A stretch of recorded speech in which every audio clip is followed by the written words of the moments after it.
Right, ladies and gentlemen, good evening, honoured guests, ladies, gentlemen, and Joe.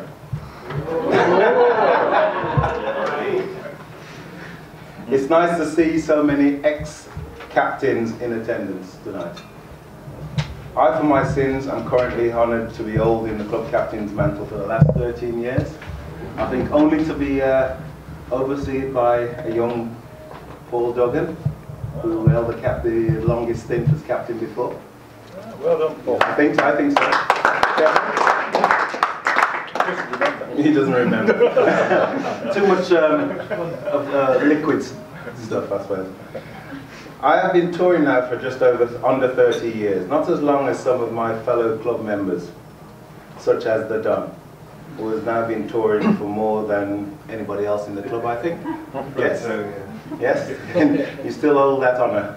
Nobody else will ever succeed, I'm sorry to say. Have you started timing at the back? Good. There's a sweep going on this way. One of the golden rules on tour has always been, what goes on tour stays on tour. But I'm not going to break this rule, as we are all ex-tourists or honoured tourists for the night. I apologise now if I bring back any bad memories or use any risque comments to describe these events. Well, where shall we start? These nostalgic events are not in any specific order, as my memory is not as good as it used to be due to those excessive years of alcohol abuse whilst on tour. Never drank elsewhere. Let's roll back the clock. Picture the scene. A brand new bank company car smashes into the reception area at the Collingwood Hotel. Yes, Jeff Chaplin. Blame it on the handbrake if you must. It wasn't my car though. Remember, what goes on tour stays on tour. What would cause a tourist to hang up his boots? After waiting all week for a bat, when he finally gets a chance, only to get run out by, without facing a ball, by Nigel Price. This was too much for John Wood, who hasn't toured since.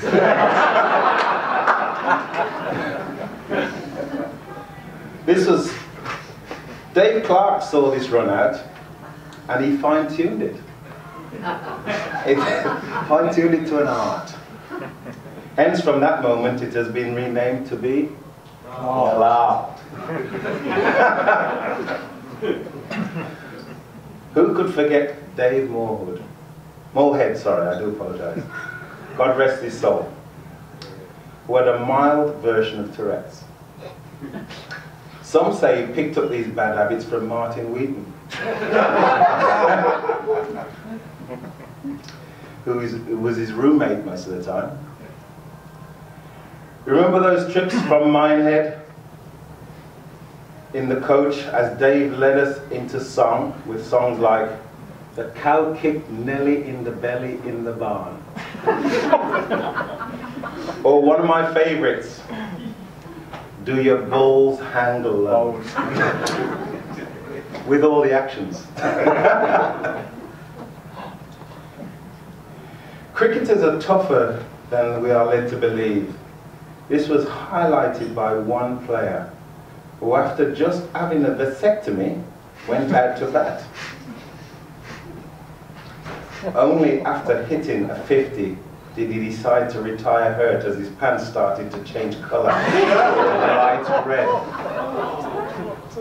from the stitching coming undone. Steve Turner, we honour you. It's all held up now. Respect is due. Have you never told me it was the golf?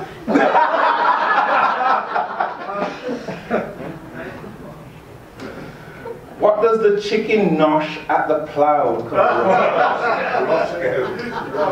from? Who can remember what it was? Doors open? Anyone? Can anybody remember what the chicken nosh was? It was 2 pieces of chicken, or two half chickens, small chickens, 2 burgers, 2 sausages, 2 black puddings. It was a phenomenal meal. An abundance of chips. It was a meal that would feed one of these tables effectively. But our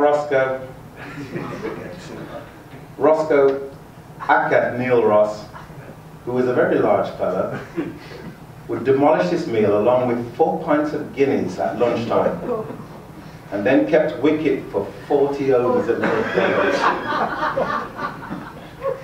It was very aromatic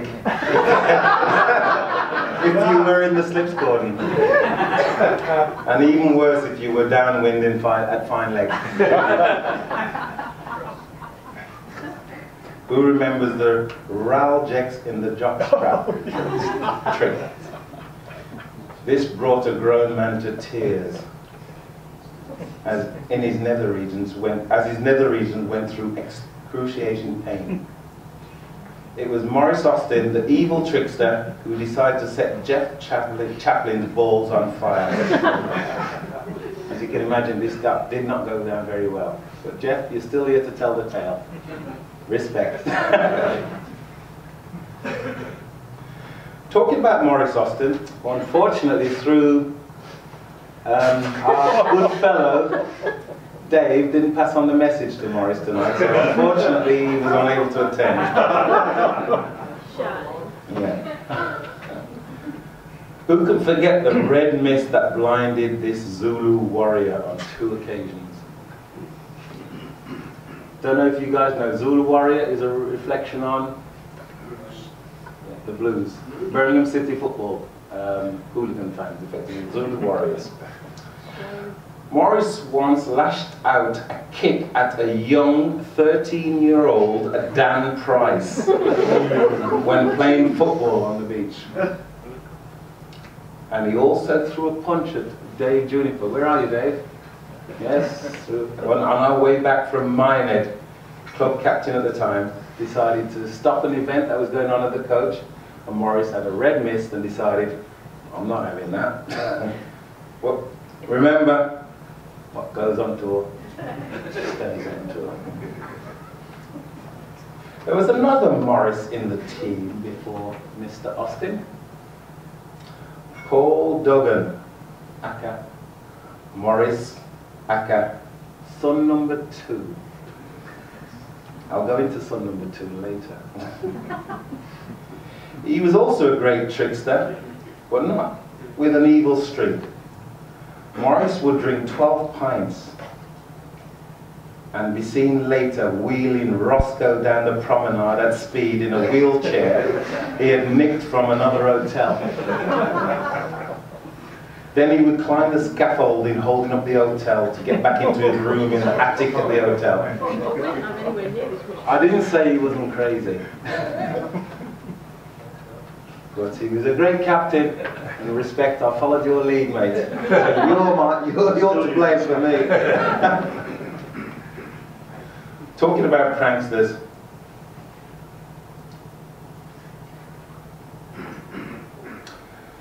there were others who somehow obtained access to other people's rooms.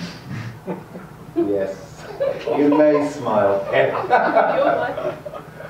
And redecorate them with unraveling the toilet rolls across the rooms, tipping over the beds, making a right mess, using whatever was found to make that mess, even police cones and roadwork cement sacks, various other things that were found on the roads. These ninjas would leave no clues as to how they gained access. I tip my hat to you, Ken Smith and Nigel Price. But remember, what goes on tour stays on tour. You must tell me how you did that sometime.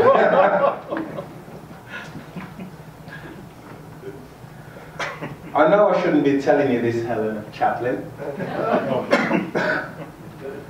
But Jeff would go on tour and start looking after his two tall bastards.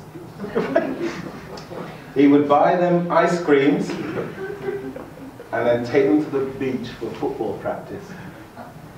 Son number 1 and son number 2, as they were named. Do you want to own up as to who they were, Jeff? Dave Jr., and Paul Douglas. Remember, Helen, what goes on tour stays on tour.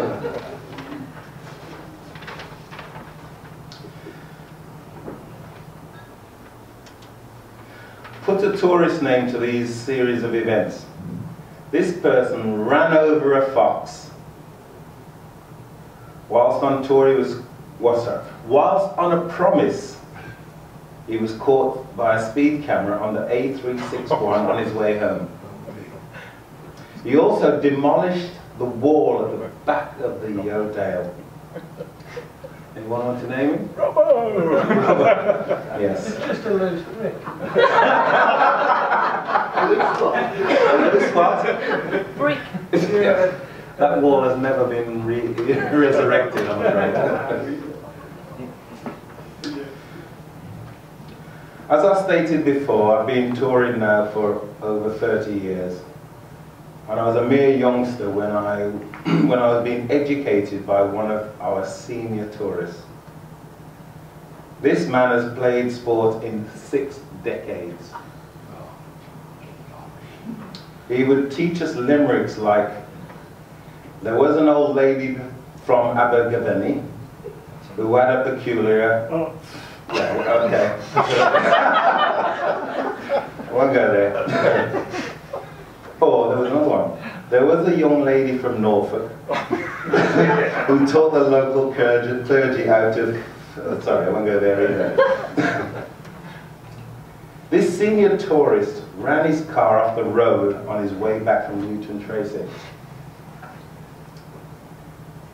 But the invaluable knowledge he passed on to us youngsters was, when you get older, you may find that you have a weaker bladder and cannot last all night without going for a Jimmy Riddle. So this person would strategically place the bins in the room just in case he was unable to make it to the toilet in time. A sort of piss stop. Nigel Price, who shared the room, would trip over these objects if he was caught. Remember, what goes on tour stays on tour.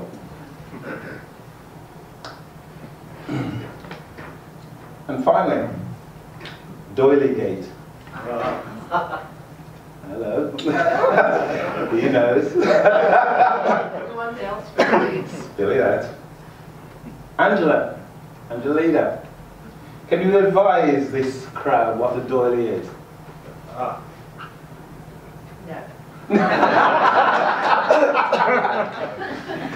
A doily is an object that you put vases and lamps or various objects on, just to sort of, as a decorative covering on top of a wooden or a table or whatever.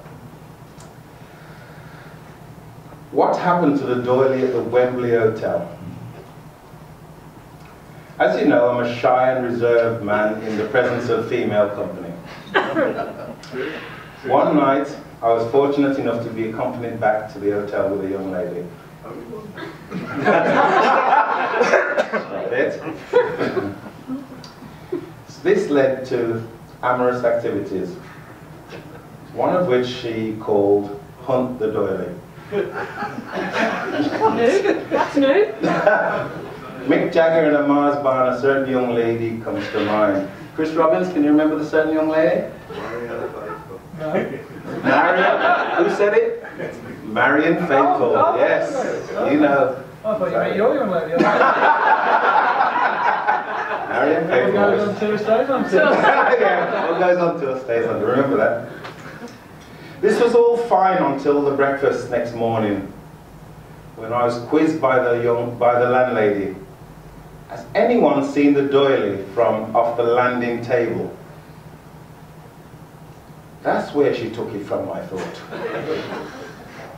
I sheepishly ran back to the room to recover said doily and placed it back on the landing table. It was quite stiff at this point. Needless to say, I was heavily fined and we were never invited back to this hotel. I wonder why. Remember, what goes on tour stays on tour. Cheers all, and thank you for reminiscing with me. Remember, didgeridoo, and what was the last one? Didgeridoo. Okay. Thanks all. Cheers.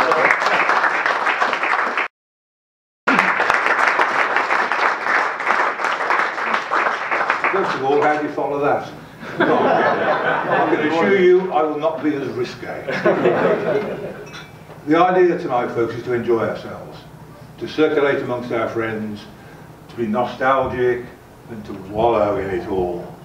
So I don't intend to stop there. It seems to be going well at the moment. So I'll be as brief as possible, just skimming over, throwing names and places at you in the hope that it will prompt your memories to talk about it later on. We're here for 40 years of touring, as we know, and to correct you, Mr. Chairman, all right, I would remind you that the club is 88 years old, and I wasn't a fan. Hold on, man. To get to 88 is a remarkable achievement, and a lot of people in this room have seen us through those years, so perhaps I could spend just 2 or 3 minutes telling you how it was and how we've responded to changes. For the record, the club first ground was in Goosemore Lane, Erdington. That's before the war. After the war, we moved to Pickwick, where we were there for many, many years. 2 years at All Sills, and since 1989, we've been at Capney. So we've managed 88 years without a ground. These sort of dinners, well, dinners, used to be a regular feature. They were, some of the pictures are up there. They started with sausage and mash in the New Street canteen, and developed through various things. We got 1 or 2 personalities along, went to 1 or 2 golf clubs, culminating in 1985 under the chairmanship of Master Braun over there, when David Lloyd, the current Sky commentator, was our guest speaker. So we've had some good dinners.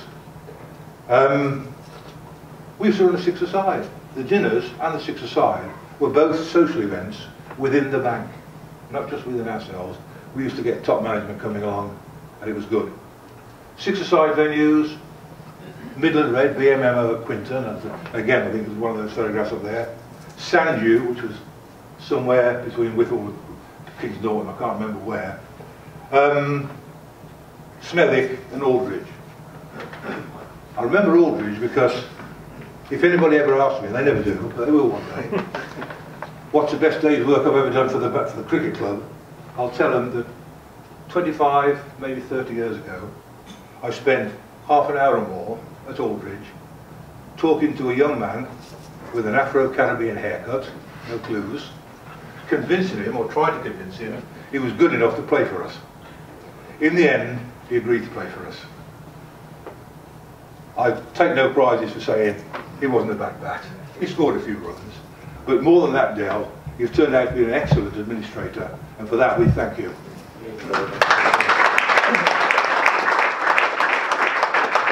Something else we also used to do was Sunday fixtures. We used to play Lloyd's blood match every year. And it was after one of these in 1972 that in a pub in Monkspath, which is no longer there, or at least it's a burning now, but a pub in Monkspath, the conversation got round to a tour. And it was interesting. And on the way home I thought, yeah, all right, yeah. And bingo, the next meeting we have, Joe Townsend and John Wood came up with definitive proposals, a fixture list, a hotel, etc. And from then, the tour was born. And it was then that on the 14th of May, 73, we played our first match on a Monday against Exeter Branches. Perhaps an appropriate time, it's not been mentioned tonight, we started off as Midland Bank Cricket Club. Yeah, it's worth mentioning that. It's also worth mentioning, and sorry to contradict what was said earlier, Mr. Wood, but as a result of that meeting in 1973, we appointed you fixture secretary. So it is only 40 years. Only 40 years. Nobody else has done the job. Actually, it was before that. I know, I've looked the records up, I'll show you. I've actually checked it, John. But we won't argue, 40, 45, still a brilliant job, John. Absolutely.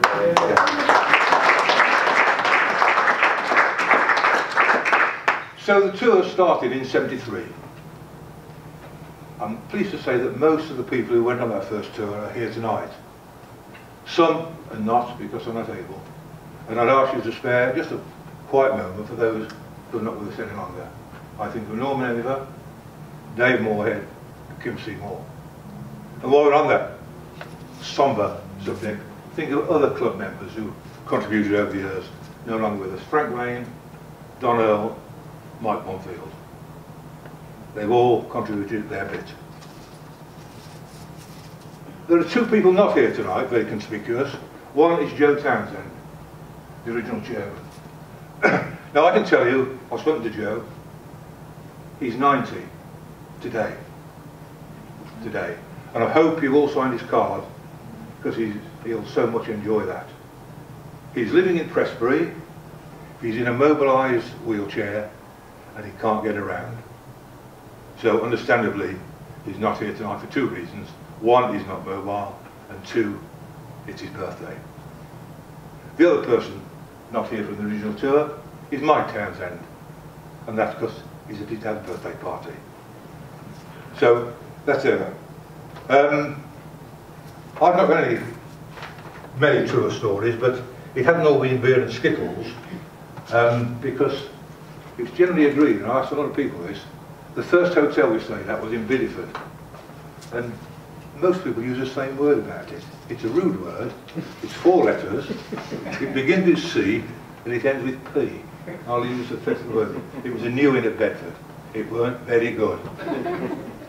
Anyway, we've progressed up the ladder since then, via Harry and Joan Reeves, Harry and Joyce Reeves, the Yodale, etc., etc., to now, you former tourists, we stop at a 3-star place in Barnstable with 2 swimming pools and its own gym, which of course is very useful for us athletes that want to get fit. What happened to those hotels? Well, Dale's talked about Big Bertha and the doily. The Yodale fascinates me. It was a quite ordinary boarding house. The only redeeming feature, it was on the corner by the traffic lights. And at very short notice, Nigel, I seem to recall, they told us with 3 weeks' notice they couldn't take us because they were going to convert it to a boutique hotel and a cocktail bar. The mind boggles. We must go back sometime and have a look. In terms of clubs and who we've played, well, we haven't played them, they've been on the fixture list because weather gets in the way. But we've played Westwood Ho every single solitary year. You mentioned Ken, I've been on a lot of tours, but I've been on so many, I can even remember the sunshine at Westwood Ho. North Devon we've played every year except 3. It's a privilege to play there. It's certainly, well, 1823, so it's one of the oldest grounds in the country. It's certainly one of the most pretty, with a thatched pavilion and water on 2 sides. Our fortunes against them in terms of playing, depending on whether the overseas pro played or not. But always a privilege to play there. Newton Tracy came into the scene in 1990. Very picturesque setting, and again it's been featured on here tonight. Very picturesque setting, and over the years their facilities have improved dramatically. And more importantly, we play them on Sunday and they provide the best tea you'll have all season. Not just on tour, all season. It's worth going, it's worth paying the bus fare, just have a tea. Other names I'll throw at you: Braunton, whose fortunes over the year have been up and down, but are currently up. Ilfracombe Community College. We played those for the first 15 years or so. You've probably forgotten them. Minehead, Dale touched on, where we used to have a coach, and because we were on a coach and because we had the occasional half, we could have initiation ceremonies there. Yes, yes. The police, and so on. RAF Chippenham, remember that? We played it twice, to the sound of jet planes in the next field. Martin Lord will never forget it, will he? Somebody told the military police where he was parked, and he shifted his car a bit quick. Hands up, who remembers Hambrook? Yes, the school. You are the bowler. We played Hambrook twice. The first time they scored 370 for I think 2 in 40 overs, and their opening bat got 168 not out. That's why none of the bowlers can remember it.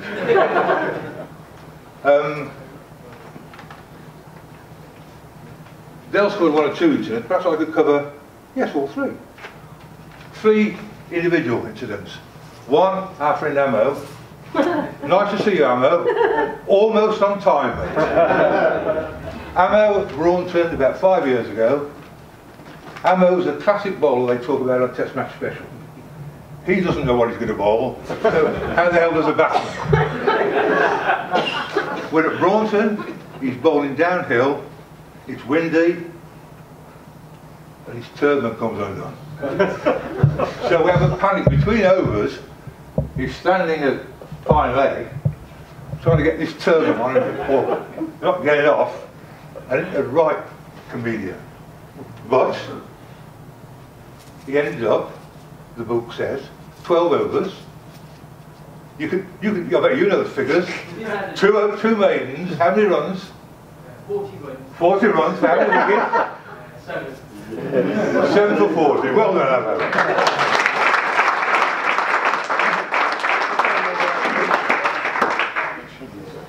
The other performance I recall is good old Joe. We were playing Westwood Ho. We needed 3 to win. Joe was on 95. He'd never got a ton in his life. So Westwood Ho, being awfully decent chaps, put a non-bowler on, threw one up, leg side full toss. What did he do? Smash it down mid-wicket's throat. There's 3 disciplines in cricket, and the third one is fielding. About 20 years ago, I rang up the tour manager, Mr. Price Senior, and says, Nigel, I've got a very good player for you. I've seen him play, top-class bat, young man, can field. Right, Nigel? So we start at Newtown Tracy. My man's at squarish, leggish. Bat, pad, dolly. I don't know about Jeff Boycott's mother catching it in a penny. My mother could have caught it without a penny. Me man, mine, he says, takes 2 steps forward, doesn't touch it. You redeemed yourself there, didn't you, John? I still have nightmares. He got it. A cracking debut, but he did get 85 with the bat, so well done.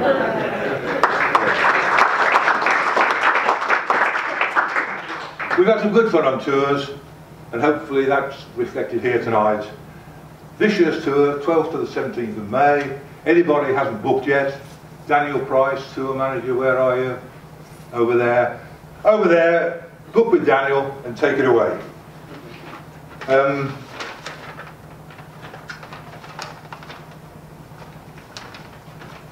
As somebody once says, nostalgia is a thing of the past. But I think perhaps from tomorrow morning onwards we've got to look forward. And the reason I mentioned the changes at the start is that you guys that are still active will have changes to contend with. And you'll have to cope with them as it's done in the past. So perhaps I can set 2 little targets. One is to the current crew to see us to 50 years of tour, which is 2023. Secondly is to see us to our centenary, which is 2025. For my part, I'm seated at home waiting for the invite to centenary. Good luck.